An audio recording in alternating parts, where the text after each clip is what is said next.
¿Qué onda, amigos? ¿Cómo están? Muy buenos días. Qué rico saludarlos hoy en la mañana. Ay, aquí está... Ah, ahorita estaba nubladito, ya no está nubladito.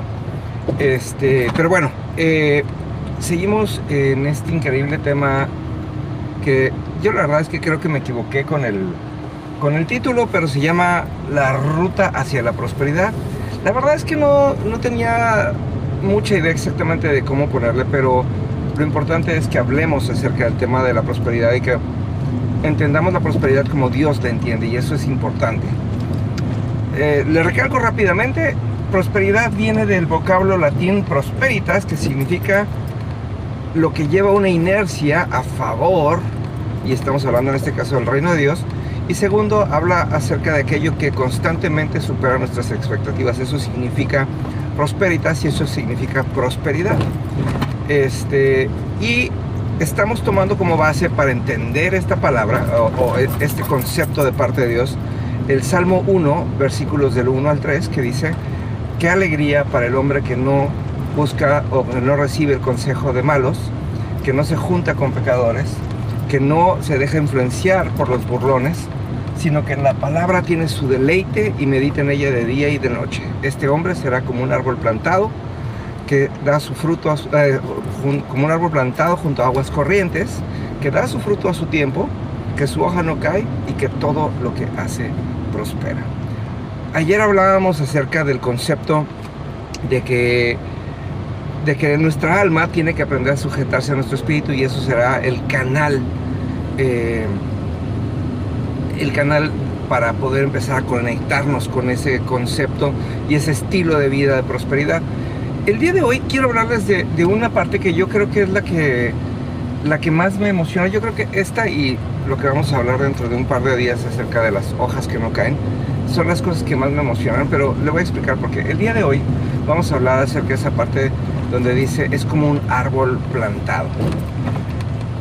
Dios en la Biblia habla de símbolos, usa símbolos para expresar las cosas, porque necesita que entendamos dentro de lo posible y de manera muy gráfica lo que es el reino de los cielos. Y a mí me emociona mucho porque hay una parte en donde Jesús sana a unos ciegos, y si no me equivoco, puedo equivocarme, pero creo que es en donde les pone lodo en los ojos, y cuando se lavan, abren los ojos y dice: solamente veo árboles. Entonces, y está viendo a Jesús y está viendo a los discípulos y se está viendo árboles. Y eso hace referencia a esta misma palabra. Porque piense esto, mire, un árbol, por un lado, un árbol es la representación de muchas cosas. Número uno, fíjese nada más. Un árbol tiene el papel muy interesante de que un árbol toma lo peligroso, lo dañino y lo contaminado del aire y lo convierte en oxígeno puro. Nosotros, como hijos de Dios y como hombres y mujeres, ¿sí?, dirigidos en nuestro corazón hacia la prosperidad del reino de Dios, ¿sí?, tenemos esa capacidad de tomar lo adverso de la tierra y convertirlo en palabras de aliento. Lo hemos hablado muchas veces, y yo creo que voy a hacer una pequeña serie acerca de este tema de ser inofensibles.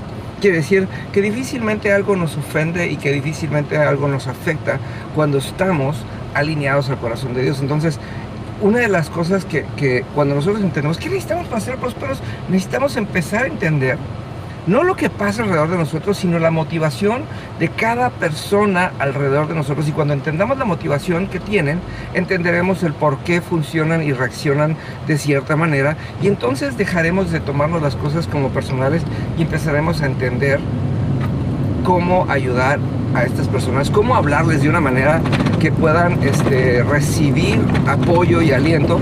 Y ya podemos también aprender a enseñarles a las personas de su alrededor de cómo tratarlas, ¿sí?, para que puedan ir cambiando, o para que puedan ir siendo transformadas a esa naturaleza perfecta de la que Dios nos habla.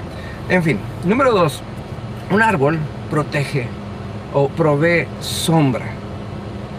Cuando una persona próspera, y este es el problema, fíjese, hay personas que no dan ni en defensa propia, y esto es algo terrible. Esto es algo que mucha gente no entiende. La Biblia dice: dad y se os dará. Y luego empieza a decir: no solamente se les dará, sino se les dará medida apretada, remecida. O sea, quiere decir, lo que den se les va a multiplicar y se van a quedar cortos en el dar contra lo que se les va a dar. Pero hay gente que no da ni en defensa propia. Aquí está diciendo, ¿quieres ser próspero?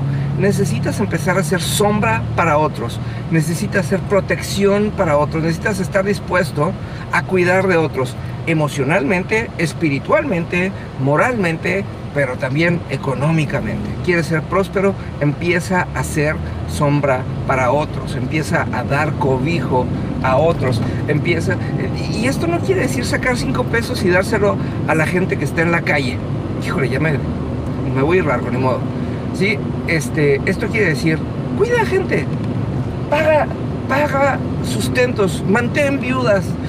Fíjense, la Biblia habla del ministerio de las mesas, donde los apóstoles, cuando estaban, fíjense, se había ido Jesús, estaban en persecución, estaban en un momento en el que todo parecía adverso, y lo primero que hacen es establecer un ministerio de las mesas, en donde daban cobijo a las viudas y a los huérfanos. Y esto no quiere decir nada más dar dinero, sino involucrarse, cuidar sus vidas y asegurar que estas personas, o sea, como un árbol, dar sombra.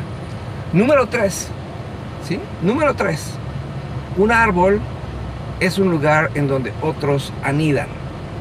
Es importante que nosotros podamos dar, ¿sí?, cabida a las ideas y a los sueños de otros. Quiere decir, nosotros tenemos que ser consejeros de otros, porque eso va a desarrollar esa capacidad de multiplicar y de transformar y de ser cobertura real. Así como los pájaros anidan en las ramas de los árboles, así otros tendrían que venir a buscar consejo y a empezar a anidar sus vidas y sus planes con nosotros, porque somos cobertura.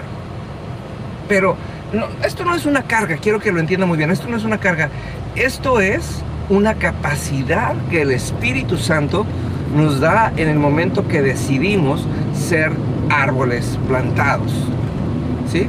Siguiente, un árbol, ¿sí? Un árbol provoca tranquilidad. Piense usted esto. La gente va, yo me acuerdo mucho de mi mamá. Cuando vamos al campo, lo primero que mi mamá hace es ve los árboles, ve lo verde, y dice, aquí está Dios, ¿sí? Un árbol tiene que tener esa capacidad de inspirar paz, de dar tranquilidad, de hacer que la gente se sienta en paz y que en nuestro rostro vean el reflejo de quién es Dios. No me voy a ir más largo porque ya vamos casi en 8 minutos, amigos, pero mañana vamos a seguir hablando de un tema bien importante que tiene que ver con el árbol y que son los benditos principios. Mañana vamos a hablar de eso. Por favor, si te has animado por lo que escuchas y quieres saber más, yo te invito, escríbeme, yo te regalo una Biblia, lee una Biblia, haz que todo esto que te estoy platicando no se quede solamente en una teoría de alguien, en algo que alguien te dijo, sino que atrévete a ir a lo profundo del corazón de Dios, atrévete a buscar a Dios en una versión de la Biblia sumamente ligera, fácil de leer. Lo único que tienes que hacer es mandarme 110 pesos, que es el porte del envío, yo te regalo la Biblia.